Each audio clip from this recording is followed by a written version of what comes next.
Peristiwa invasi bangsa Mongol adalah tragedi besar dalam sejarah kaum muslimin. Ia merupakan musibah paling tragis di mana belum pernah terjadi satu peristiwa yang seperti itu sebelumnya. Peristiwa yang kejahatannya demikian mencekik dan mudaratnya sangat ganas serta meniupkan angin bencana di berbagai negeri muslim. Negeri bangsa Tartar berada di ujung negeri Cina, di sekitar gurun Sahara. Wajah mereka lebar, dadanya bidang, pinggulnya tipis, postur tubuhnya kecil dan warna kulitnya kuning. Gerakannya cepat serta pikirannya gesit. Jika menginginkan satu wilayah, mereka akan selalu merahasiakan keinginannya. Mereka akan bergerak secara tiba-tiba, sehingga penduduk sebuah negeri tidak mengetahui kedatangan mereka, dan mereka pun masuk ke dalam wilayahnya. Kaum wanita bangsa Tartar memiliki jiwa perang seperti kaum lelakinya. Senjata yang biasa mereka pakai adalah panah. Dalam berperang, mereka tidak pandang bulu dan tidak membiarkan seorang penduduk pun untuk hidup.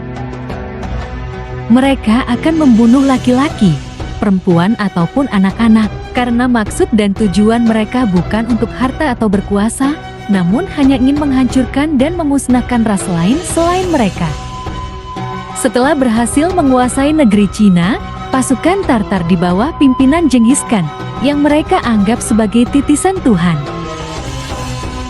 Dengan kekuatan 200.000 pasukan mereka menuju Fargana, bagian negeri Cina dan Turki pada tahun 606 Hijriah. Bangsa Tartar terus melanjutkan petualangan dan penaklukan serta terus berpindah-pindah dari satu tempat ke tempat lain hingga tahun 615 Hijriah. Mereka telah berhasil menguasai Bukhara dan Samarkand di Uzbekistan serta Khurasan, Pakistan. Dalam penaklukan tersebut mereka membunuh dan menawan banyak orang.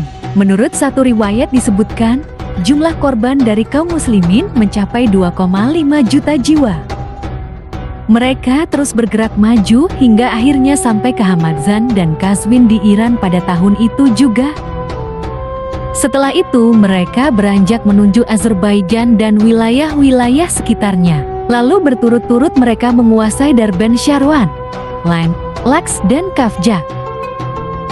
Orang-orang Tartar mampu menguasai sebagian besar wilayah dunia dan bagian yang paling indah dan kaya dalam jangka waktu setahun. Akhirnya pada tahun 656 Hijriah, bangsa Tartar sampai ke Baghdad yang merupakan ibu kota Daulah Bani Abbasiyah di bawah pimpinan Hulagu Khan.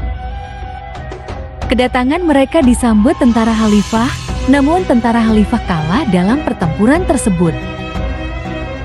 Pengkhianatan dilakukan oleh sang menteri, Ibnu Al-Kami, yang menasehati Khalifah agar mengadakan kesepakatan damai, karena sesungguhnya dia telah bekerja sama dengan Hulagu Khan. Sang menteri menipu Khalifah, para pejabat serta ulama penasehat Khalifah dengan ajakan untuk menghadiri akad pernikahan yang dijanjikan oleh Hulagu Khan terhadap putra Khalifah.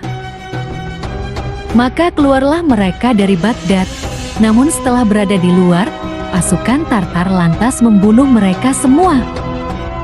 Mengetahui Khalifah telah dibunuh, peperangan berkecamuk kembali selama 40 hari. Tetapi tentara Khalifah tetap tidak bisa memenangi peperangan. Bangsa Tartar berhasil memasuki kota Baghdad pada tanggal 10 Muharram. Mereka membantai semua penduduk Baghdad.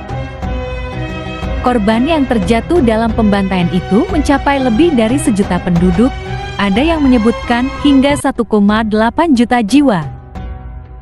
Mereka juga membakar bangunan perpustakaan, Darul Hikmah, serta membuang semua buku yang terdapat dalam perpustakaan-perpustakaan ke Sungai Eufrat hingga airnya menghitam karena tinta. Baghdad sebagai ibu kota Daulah Bani Abbasiyah takluk, dan hampir selama 3 tahun dunia Islam tidak memiliki seorang khalifah. Sungguh sebuah kepiluan bagi umat muslim pada saat itu hingga hari ini.